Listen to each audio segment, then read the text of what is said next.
nosotros, el que de alguna forma explora la literatura, o la literatura que a mí me gusta, ¿no? Hay una imagen muy poderosa que procede de un cuento, que es el cuento de Barba Azul, ese instante en que la esposa de Barba Azul roba la llave a su marido, a pesar de la prohibición de que nunca debe mirar lo que hay en ese cuarto cerrado, se dirige a ese cuarto y lo abre a escondidas. Bien, para mí, ese gesto de la muchacha de Barba Azul, de la joven esposa de Barba Azul, es el gesto que funda la literatura. El gesto que abre lo oculto, que abre el cuarto prohibido, el cuarto cerrado, que nos permite adentrarnos en eso que podemos llamar nuestra vida escondida, es decir, nuestros deseos, nuestros sueños, aquello que de más inconfesable hay en cada uno de nosotros, ¿no? El terreno de la literatura es ese, es el mundo interior. Para hablarnos de cómo es el mundo externo, existen otras disciplinas, existe la historia, existen los reportajes, etcétera, ¿no? Pero realmente para hablarnos de lo que realmente sucede en el interior de los seres humanos, solamente la literatura tiene este poder supremo, la gran literatura, tiene el poder supremo de abrirnos el corazón del ser humano y permitirnos mirar, descubrir lo que hay en él, ¿no? Y bueno, naturalmente la aspiración de todo novelista es tratar de conseguir esto, ¿no? Identificarse con la esposa de Barba Azul, abrir ese cuarto y mostrar lo que se oculta en él, ¿no? Y entonces, bueno, en esta novela se citan muchas cosas, porque es una novela en la que en cierta forma hay una casa semejante a aquella de lo que os estaba hablando, porque es una de esas casas antiguas, casas familiares, pero a la vez es una casa con una parte secreta, esa parte a la que alude ese fragmento inicial, porque ahí hay un personaje que es un tío abuelo de la protagonista, que de pronto para espiar a su esposa, porque quiere saber lo que hace, ha creado una especie como de mundo de pasadizos, ¿no? A través del cual, y a través de un espejo de esos que solamente se ve desde un lado, él se puede asomar, digamos, a la vida secreta, digamos, de su mujer y puede espiarla, ¿no? Espiar qué es lo que hace, espiar qué es lo que siente, ¿no? Y entonces, ese mundo, en el fondo, de pasadizos, remite a mí, siempre me encantaba de niño, yo supongo que a todos vosotros, ¿no? Esas películas donde había este tipo de casas, estas estanterías que de pronto dabas a un resorte y se abría la pared y entonces había un pasillo que te llevaba a un lugar insospechado, ¿no? Donde había un científico loco que se dedicaba a hacer investigaciones, ¿no? Las galerías del fantasma de la ópera, aquella novela preciosa, ¿no? Donde este pobre hombre que ha perdido la cara, que está desfigurado, pues entonces vive, ¿no? Y desde la que espía a esta muchacha hermosísima, esta cantante de la que se enamora, pero no, que no se atreve a aparecer. El cuarto de la mujer loca de Jane Eyre, el cuarto de Rebeca. Es decir, esas casas misteriosas, llenas de secretos, llenas de espacios vedados, son las casas, en el fondo, es un poco el símbolo de todas las casas y el símbolo un poco del ser humano, porque en cualquier ser humano hay también esto. Es decir, hay estos lugares sellados, ¿no?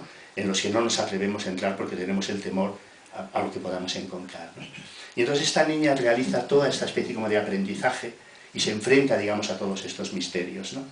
La madre, en un momento determinado, en la segunda parte de la novela, aparece un cuaderno en que la madre le cuenta cosas a su hija. Es decir, la madre en un momento determinado, cuando sabe que se va a morir, entonces de pronto piensa en su hija, que tiene en ese momento 10 o 12 años, y entonces le pregunta algo que supongo que cualquiera de nosotros nos podíamos preguntar, ¿no? Sobre todo en relación a nuestros hijos. Me encantaría que mi hijo lo supiera todo de mí, que supiera lo que es más importante para mí, lo más significativo, aquello que ha sido más decisivo en mi vida, cómo contárselo. Eso es muy difícil de contar, lo más decisivo, porque también muchas veces lo más decisivo es lo más perturbador, ¿no? Y entonces esta mujer, poco antes de morir, en un cuaderno, escribe una especie de historia personal con la idea de que se la den a su hija cuando su hija crezca, cuando sea mayor y cuando tenga 18 años, sea una adulta y por lo tanto pueda recibir, digamos, ese legado de su madre, el legado un poco de su verdadera historia. Y entonces la segunda parte del libro en gran parte está hecha con esta confesión, este relato de la madre acerca de lo que ella vivió en ese lugar y que naturalmente conecta con todo lo que la hija ha podido descubrir, ¿no?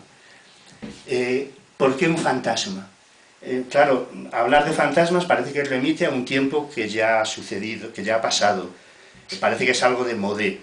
El mundo de los fantasmas, de la literatura de fantasmas, procede, parece que uno piensa en el siglo XIX, en comienzos del siglo XX, y que por lo tanto al hombre o a la mujer actual es muy poco lo que puede decirle una literatura así. Y sin embargo yo creo que nunca es más necesaria que ahora, porque si lo pensáis bien, nuestro mundo se ha quedado sin memoria, se está quedando sin memoria. Hemos borrado el pasado, completamente. Entonces, y sin embargo el pasado está ahí, pero lo hemos hecho desaparecer. Lo hemos hecho desaparecer. Es un poco como si el mundo en el que vivimos hubiera crecido por generación espontánea, y todas las cosas que tenemos hubieran aparecido de golpe, mágicamente, como crecen las setas cuando llega el otoño después de las lluvias, ¿no? Pero claro, todo lo que disfrutamos nosotros en este momento, todo lo que tenemos en nuestras manos o a nuestro alcance, de alguna forma procede del pasado.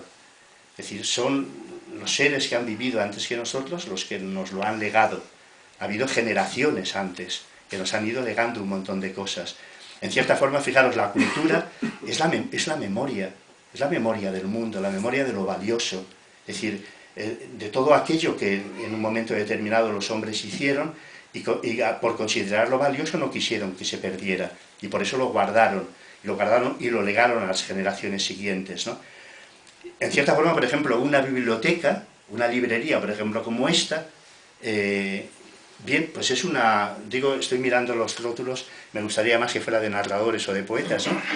Pero bueno, me da igual, es decir, vamos a imaginar que estamos entre narradores y poetas, ¿no?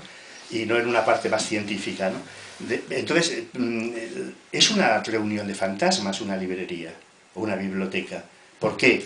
Porque los libros que aparecen ahí, en las estanterías, en cierta forma, están escritos por seres que ya no están en el mundo.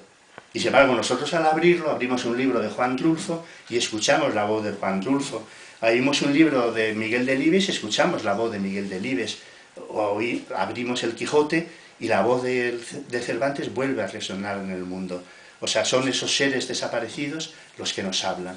En el fondo, la cultura es la memoria de todos los desaparecidos, ¿no? Y por eso un fantasma es una criatura que media entre el presente y el pasado. Es decir, es la presencia de los muertos. Antes os decía que nuestra vida, nuestro mundo se ha quedado sin memoria, pero por eso mismo rechazamos a los muertos, no queremos saber absolutamente nada con ellos.